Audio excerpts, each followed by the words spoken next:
mask cams. Now, some of you didn't get a chance to see that, and people were asking, they wanted to see it, what's going on, what's going on.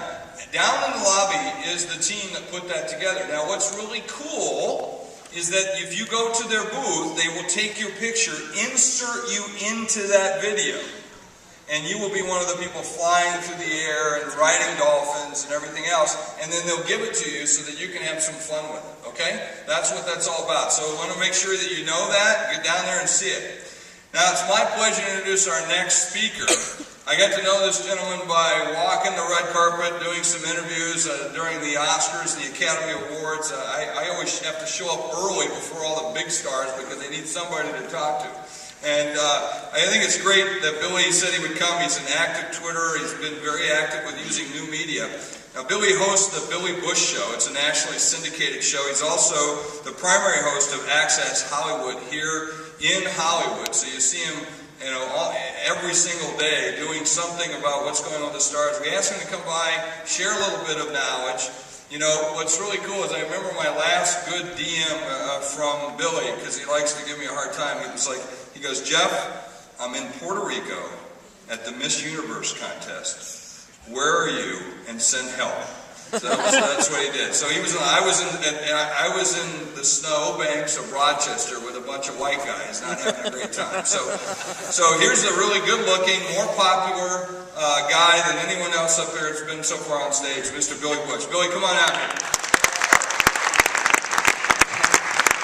How are we going to do this, Jeff? I mean, I could just open or? Open. All right.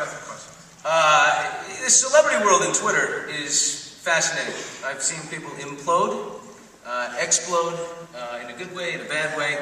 As far as how it affects me and Access Hollywood and what we do, we have totally embraced Twitter. Do we listen to people? Never. Of course we listen to people.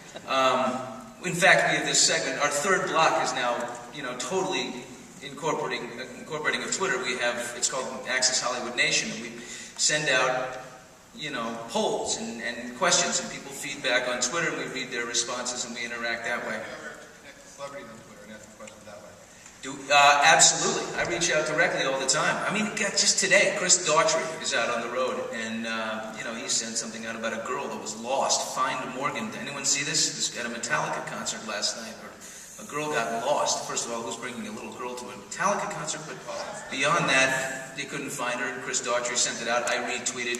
I mean, Demi Moore has, helped a woman who was in a suicidal state through Twitter. Got the word out right away. Helped her. It can be used incredibly. I mean, to help people, but also real-time information. I mean, right now, if I want to break a story, I can't wait until 7:30 at night. I get on and I break the story and I hit pound AHCOM and we stream it via Twitter, our Twitter feed at the top of the Access Hollywood site, and get it out right away.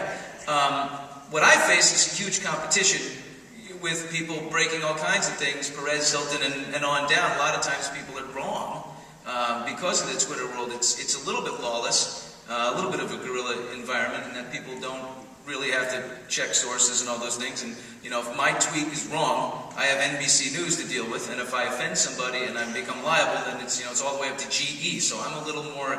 How often have you offended NBC News? Sometimes just by showing up, Jeff. Man. But for me, I've sort of figured out where I can have an effect on Twitter is, one, be first with the contacts and information that I have. People if I'm breaking a story, you want to be first, and sometimes you can't wait for a blog even. You got to get right on Twitter because we're everywhere, and it's about breaking first with our brand.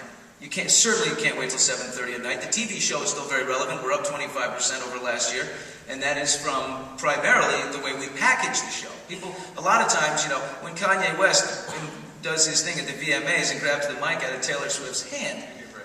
Right? I mean, people aren't going to wait till Monday night at 7:30 when we come on. By Monday, I mean, everybody knew that night, and certainly by that morning. But the way we package the show is still relevant. It's now no longer a news broadcast, it's a show. What do you like to follow? I follow John Mayer for laughs. I know I think he's really funny. Rainn Wilson is really funny. Different people for different reasons. Comedy, those guys. I follow Perez because I like to sort of correct him as often as I can. Yes. I'll say Perez, not wrong again. And a lot of people, it's a good chance not only to break a story, but also look at the stories that are being broken and break the real story afterwards using context. Dr. Drew is a great example. Here's a guy that's, he's not 22 years old, and yet he's got a lot of followers because the reputation management, he's a credible source. People look at him and trust him. When there's a Lindsay Lohan, does she have an addiction issue, or what's going on? Dr. Drew's a guy that people trust. I've seen